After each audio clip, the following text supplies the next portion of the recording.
ఆర్టీసీలో ఉద్యోగ భద్రత కల్పించినందుకు సీఎం కేసీఆర్ కు రాష్ట్ర వ్యాప్తంగా సంస్థ ఉద్యోగులు ధన్యవాదాలు చెబుతున్నారు.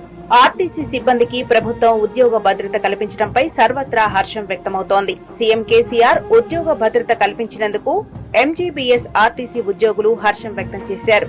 సీఎం కేసీఆర్ చిత్రపటానికి క్షీరాభిషేకం నిర్వహించారు. ఇప్పుడు కొత్తగా ఏదైతే సంస్థ జేబీఎం అనే సంస్థకి 500 ఎలక్ట్రికల్ బస్సెస్ ఇచ్చి వీటిని హైదరాబాద్ డిపోలతో పాటుగా డిస్ట్రిక్ట్స్ లో ఉన్న వరంగల్, తర్వాత నెక్స్ట్ స్టేజ్ లో నిజామాబాద్, కరీంనగర్, నల్గొండ, సూర్యాపేట డిపోలను పూర్తిగా వాళ్ళకి దారాదత్తం చేసి ఈ ఎలక్ట్రికల్ బస్సెస్ ముసుగులో ఆర్టీసీని ప్రైవేటీకరణ చేసే కార్యక్రమం జరుగుతుంది. ఇప్పటికే వరంగల్ డిపోలో ఉన్న మొత్తం ఉద్యోగస్తుల్ని ఒక డిఎం స్థాయి ఒక వ్యక్తి, 2 వ్యక్తుల్ని సూపర్వైజర్ స్థాయి నుంచి మిగతా అందరినీ కూడా డ్రైవర్ని, కండక్టర్ని, శ్రామికుల్ని అందరినీ కూడా వేరే డిపోస్కి అడ్జస్ట్ చేస్తారు.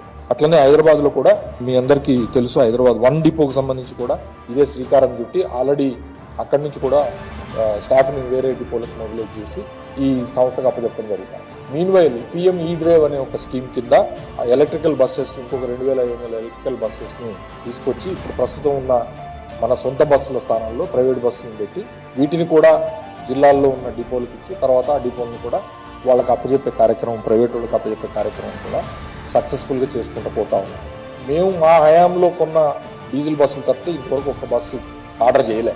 ఆర్టీసీ చేయకపోగా ఎలక్ట్రిక్ బస్సుల ముసుగులో నిదానంగా మొత్తం డిపోలన్నింటినీ కూడా ప్రైవేటీకరణ చేసే కార్యక్రమం జరుగుతుంది.